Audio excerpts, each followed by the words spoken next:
Hey everybody, welcome back to my channel. So today I am going to discuss two important articles from the Hindu newspaper. The first article is about INS Aridhaman. First point, INS Aridhaman is India's third nuclear powered ballistic missile submarine inducted into the Indian Navy, strengthening maritime security.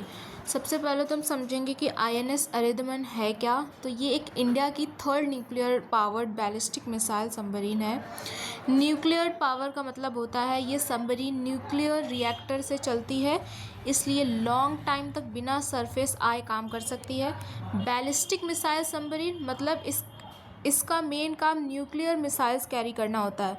Simple समझे तो ये India की navy का एक बहुत powerful steel weapon है जो ocean के नीचे छुपकर कंट्री की सिक्योरिटी को स्ट्रॉन्ग बनाता है। Second point, it belongs to the Arihant class SSBN program, which is part of India's strategic nuclear deterrence capability under the nuclear trade. Arihant class और न्यूक्लियर ट्रेड का role INS Aridhaman Arihant class submarines का part है।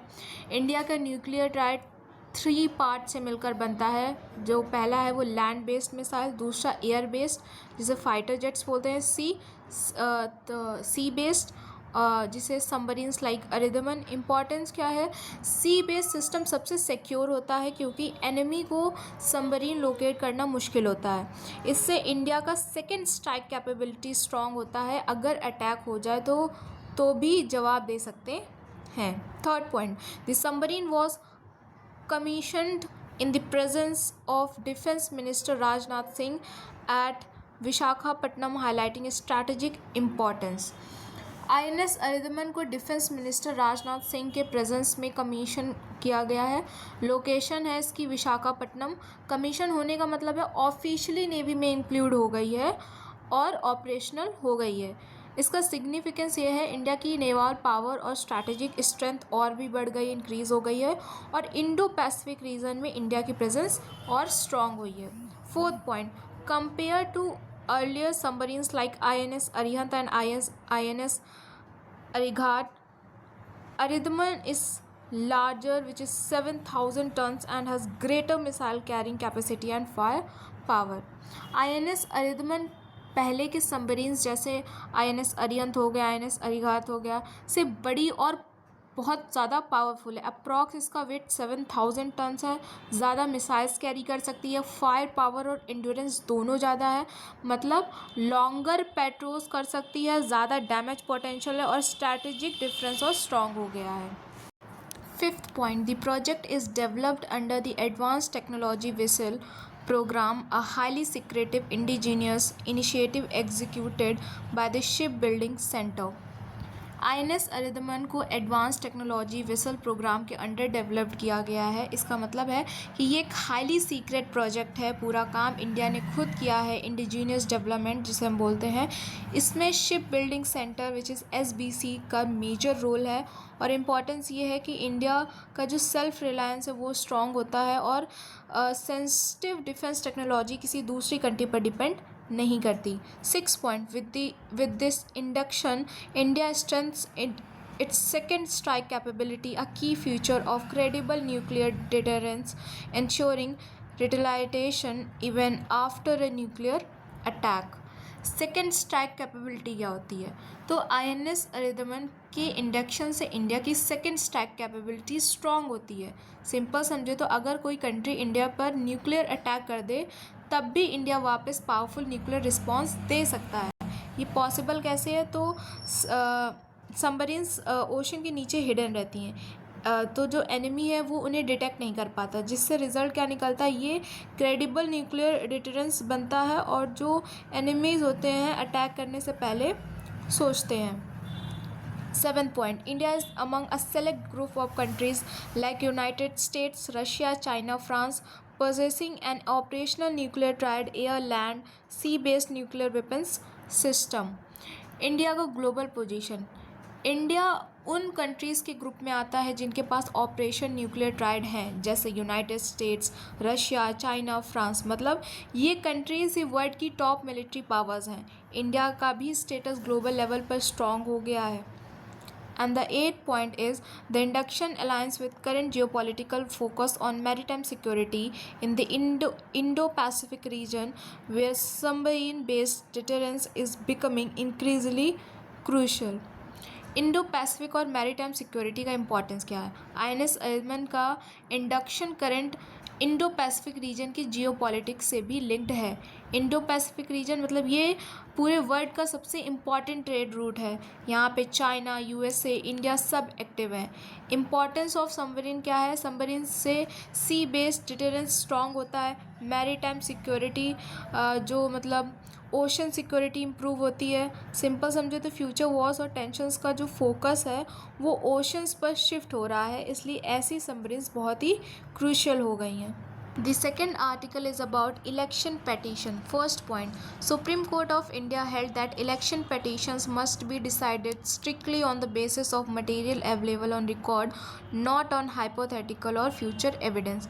Supreme court का main ruling क्या है? तो supreme court of India ने कहा है कि इलेक्शन पेटिशन सिर्फ अवेलेबल एविडेंस मतलब रिकॉर्ड पर जो मटेरियल है के बेसिस पर डिसाइड होनी चाहिए। मतलब कोर्ट फ्यूचर या हाइपोथेटिकल थिंकिंग एविडेंस पर डिपेंड नहीं करेगा, सिर्फ जो प्रूफ ऑलरेडी दिया गया है वही ही मैटर करेगा।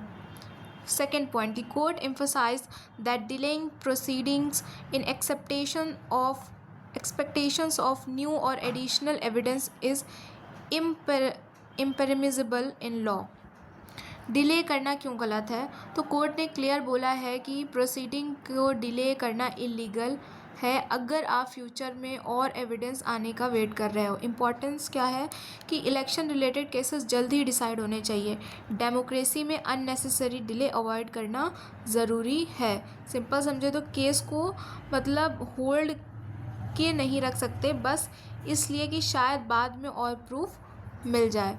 Third point, a bench led by Justice Vikram Nath clarified that judicial decision must rely only on existing pleadings and evidence presented before the court. Justice Vikram Nath का clarification bench led by Justice Vikram Nath ने कहा है कि court सिर्फ existing pleadings मतलब जो arguments file किए गए हैं और प्रेजेंटेड एविडेंस पर ही रिलाई करेगा। मतलब जो चीज़ ऑफिशियली कोर्ट में फाइल नहीं हुई है उसको कंसिडर नहीं किया जाएगा। कोर्ट वही देखेगा जो ऑफिशियली रिकॉर्ड पर है, एक्स्ट्रा बातें नहीं।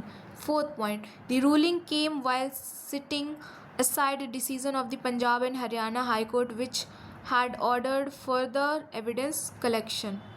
पंजाब और हरियाणा हाई कोर्ट ने बोला था कि और एविडेंस कलेक्ट करो फर्दर इन्वेस्टिगेशन, लेकिन सुप्रीम कोर्ट ने इस डिसीजन को सेट असाइड कर दिया है। रीज़न इसका क्या है? ये अननेसेसरी डिले क्रिएट करता है, लॉ के अगेंस्ट है क्योंकि डिसीजन एग्जिस्टिंग एविडेंस पर होना चाहिए। तो मतलब कि सुप्रीम कोर्ट ने बोला है कि जो एविडेंस है उसी पर डिसीजन लो, एक्स्ट्रा इन्वेस्टिगेशन के वजह से केस को लंबा मत करो। Point 5. The case relates to Gram Panchayat election dispute Panipat, Haryana in 2022, highlighting grassroots level electoral litigation. Case किससे रिलेटेड है? तो ये केस एक ग्राम पंचायत इलेक्शन डिस्प्यूट से रिलेटेड था जो पानीपत हरियाणा का था 2022 का। मतलब ये कोई बड़ा लोकसभा या असेंबली इलेक्शन नहीं था बल्कि ग्रास रूट्स लेवल मतलब लोकल लेवल का इलेक्शन डिस्प्यूट था। इम्पॉर्टेंस ये है कि इवन छोटे लेवल के इलेक्शंस भी लीगली बहुत इंपॉर्टेंट होते हैं। ये शो करता है कि जुडिशियल सिस्टम हर लेवल पर एक्टिव है। मतलब गाँव के इलेक्शंस का केस भी सुप्रीम कोर्ट तक जा सकता है और ये इम्पॉर्टेंट होता है। 6 point, the supreme court observe that courts can not expand that scope of disputes by calling for witnesses और expert evidence unless such issues were originally raised.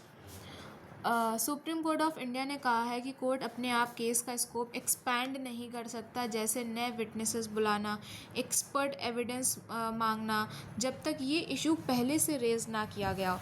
मतलब जो पार्टीज़ ने पहले बोला है बस वही कंसिडर होगा। 7th point, it reaffirmed the principle of judicial discipline and procedural fairness, ensuring court do not go beyond the issue framed by parties. Judicial discipline and procedural fairness. Court ने ये principal reaffirm किया है कि जजेस को judicial discipline follow करना चाहिए और प्रोसेस फेयर होना चाहिए। मतलब कोर्ट को सिर्फ उन्हीं इश्यूज़ पर डिसीजन देने चाहिए जो पार्टीज़ ने रेस किए हैं। अपनी तरफ से एक्स्ट्रा चीज़ें ऐड करना अनफेयर होगा। And the last point is current relevance. This judgment strengthens the credibility and efficiency of electoral dispute resolution, which is crucial aimed increasing election-related litigation in India. ये judgement आज के time में बहुत important है क्योंकि इसका main reason ये है कि इंडिया में इलेक्शन रिलेटेड केसेस बढ़ रहे हैं। इससे इंश्योर होता है fast resolution, fair decision, clear legal process और रिजल्ट क्या निकलता है कि इलेक्टोरल सिस्टम की क्रेडिबिलिटी मतलब भरोसा बढ़ाती, इंक्रीज़ करती, जुडिशरी का रोल स्ट्रांग होता है। इन सिंपल लैंग्वेज में समझो तो ये जजमेंट इलेक्शन डिस्प्यूट को जल्दी और फेयर तरीके से सॉल्व करने में हेल्प करता है।